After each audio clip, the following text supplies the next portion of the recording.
I'm live. Good morning. It is Wednesday morning, the 19th of April 2023, and I'm reading out of So Moses Was Born. This book is by Joan Grant. She was a writer of her farm memories. This is her 7th farm memory book. She lived from 1907 till 1989. Wonderful woman. Very, very interesting life. And this book is written by the hand of Nebunefer in the 24th year of Ramoses II. Nebunefer was originally meant to be heir to the throne, to be a pharaoh, but he yielded the crook and flail to his brother Ramoses. We are now long into this story. Years have gone by. Ramoses' brother, Kaladin, also the brother of Nebunefer, has beseeched Nebunefer to come into town because he is living in a sanctuary. We're here reading The Wife of the Vizier, or Vizier, I think it is called. The money man. Kaladin is he. I had expected Kaladin to ask me to travel north with him, but this was not his intention.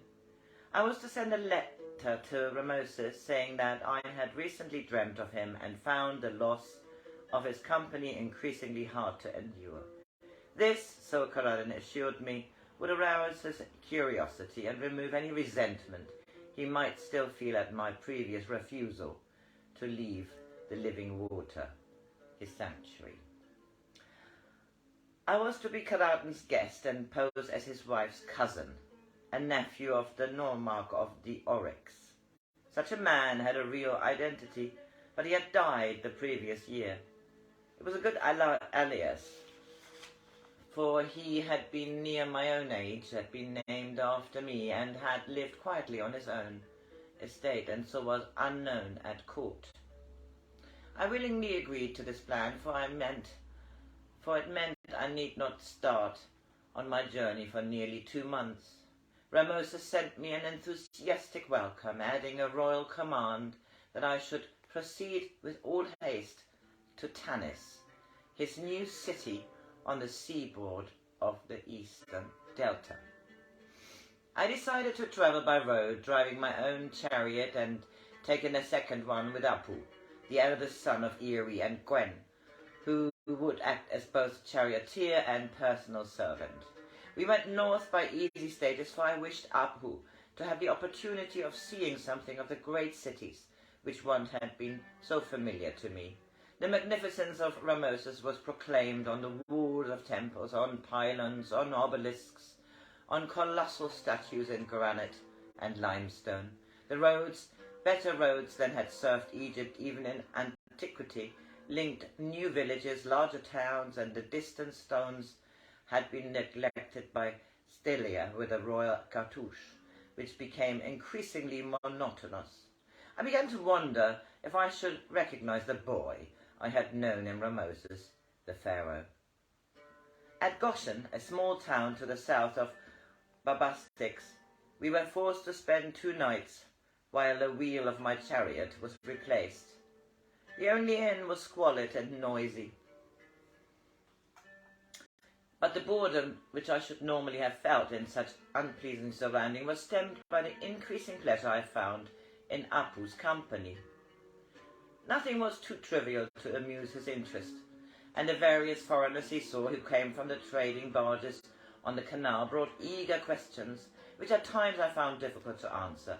On the evening of the 2nd day, he was unusually silent when we shared the evening meal in the shabby room which opened directly to the dusty street. Then he said, "When you showed me the strange animals that are kept to amuse the children of the Heliopolis, I did not know that human beings were also kept caged in Egypt. Malefactors are only put into the town jail until judgment has been given, and never for more than 7 days. This jail is a village, and how can children of 5 years old be malefactors?"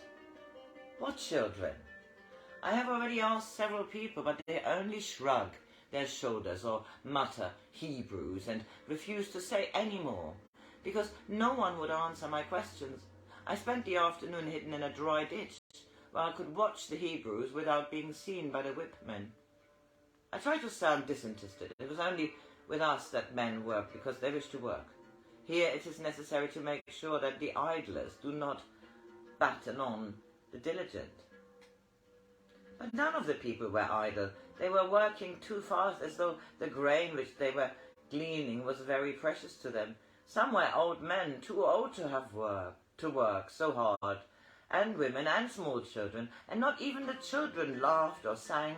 A huckster with a string of fish came along the road, and the people surged towards him, but were driven back by the whipmen. They were hungry, Nebunefer.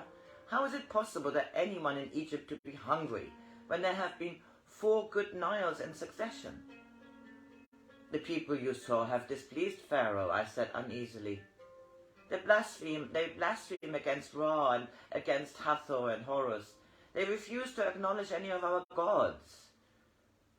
I still do not understand. You told me that all foreigners were allowed to worship their own gods in Egypt. Don't you remember telling me, Nebunefer? You said that a god could comprehend the completeness of another god, but men could only attempt to understand, and that most infrequently one attribute of any god at a time. That is why we have so many gods.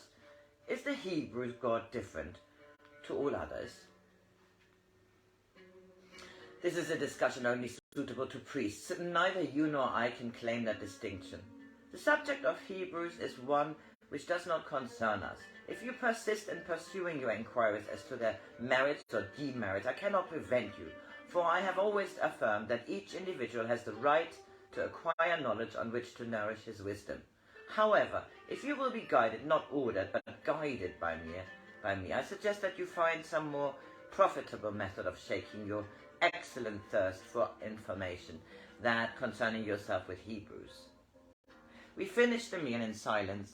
Had I known Apu, as well as I came to do later, I would have realized that I could have said nothing which would be more certain to make him determined to explore a Hebrew village at the first opportunity.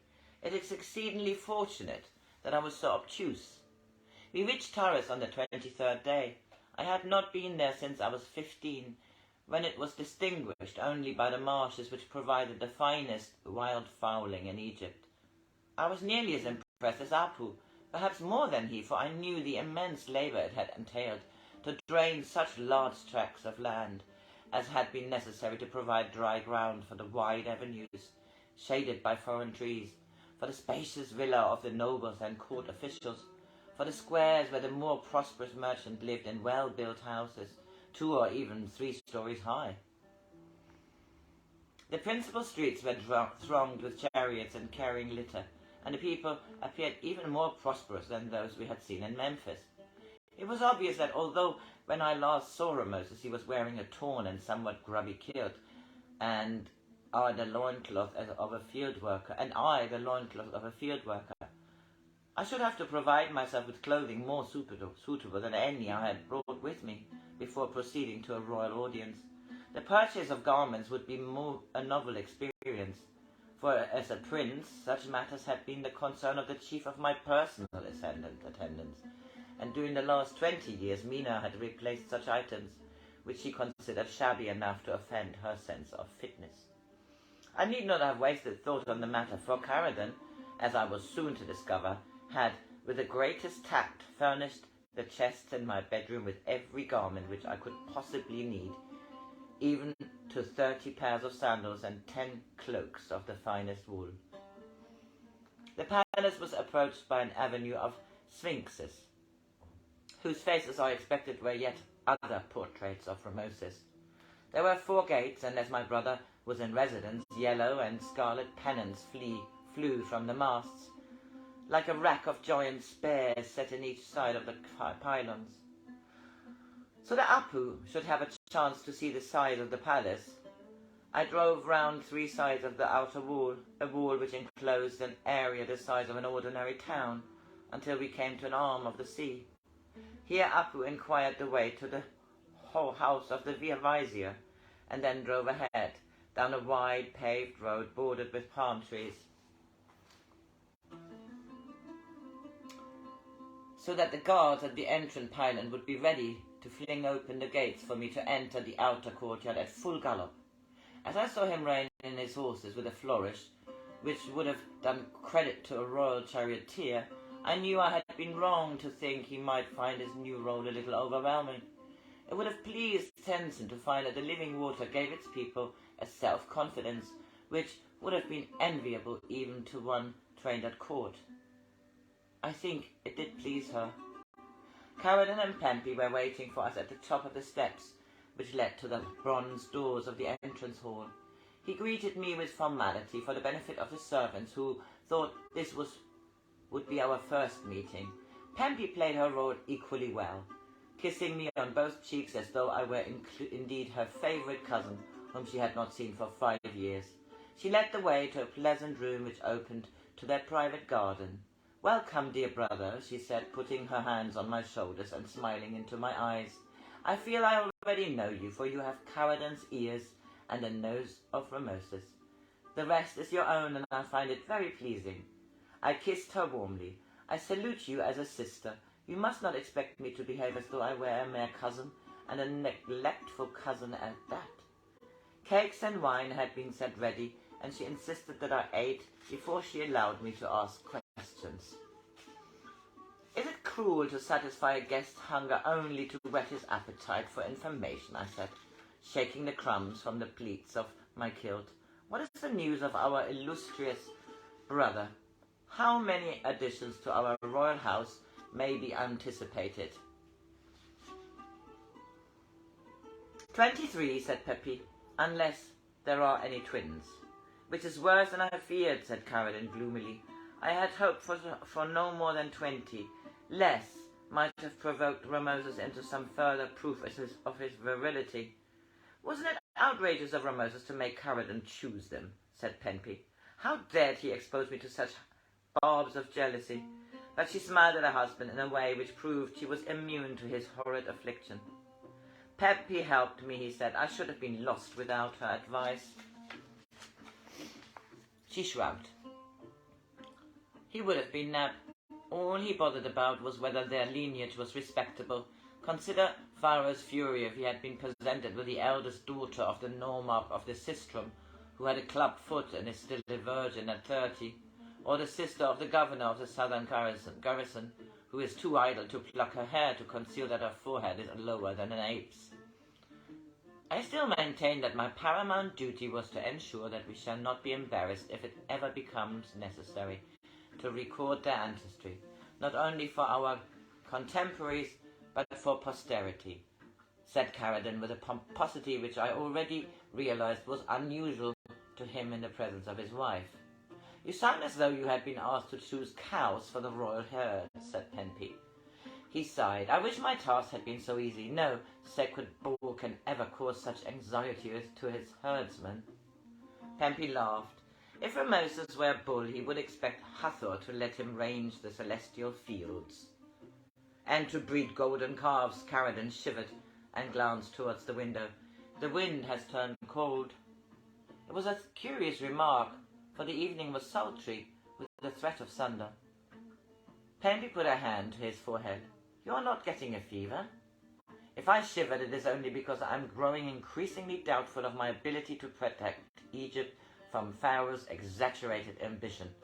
When I consider how I allowed myself to cooperate in this plan, I wish I had been born a goatherd. I should have been able to do less harm." Pempy stroked his forehead. "My love, I have not even a fleeting affection for goats. I infinitely prefer the comfort of the estates which has pleased the gods to give us into our keeping." Caradon managed a dubious smile. "I should have made an inept goatherd. While I was preoccupied with thoughts and how to get the best price for our cheeses, the goats would have strayed to another man's pasture." "It must have been difficult to persuade the parents of the fortunate young women to give their consent," I said. That was the least of my difficulties. You must realize that they have been much to gain. The mother of the divine child may even become the great royal wife, a title with which none of the queens has held since the death of Nefertari. One chance in 28. I did not realize that we had so many optimistic gamblers. The 27, or in my opinion the 28, who failed to implement Pharaoh's ambition, will have no reason to be dissatisfied. I've given those close attention to every detail. The exact amount each may expect has been set in writing, with a seal of the parent or guardian. And the girls were not reluctant. Neb, you show a refreshing incomprehension of female ambitions. I believe they would have been almost as enthusiastic had Moses been 80 and Scophulus instead of one of the most handsome men in Egypt. He belongs to a very handsome family, said Pempi, tweaking her husband's ear. Wasn't it a little unwise to coop them up together like a bunch of broody geese? I modified my original plan. On Pempi's advice, each girl returned home when it had been established that she was with child. They go to the house I have prepared 80 days before the birth is expected. You appear doubtful of their integrity. Surely none of them could be so venal as try to foist a bastard on Egypt. Why should they feel loyal to a man whom they had seen only once, said Pempi. Pharaoh was more than a man, said Caroline. She wound a strand of his greying hair round her finger. It seems that there is still much I must teach you about women. Either they thought of Pharaoh as a man, or there will be no children to worry you. Even when Moses would not wear the double crown on such an informal occasion. My dear, such a remark is unseemly. Neb is not yet familiar with your frankness of speech. Then you must have opportunity to get used to it. She linked her arm through mine. I shall show Neb the garden while you go and rest. Otherwise, you will get indigestion and have another sleepless night. I read this in two parts. Oops, and finish this part here. The time before Moses was born. Have a good Wednesday. Bye.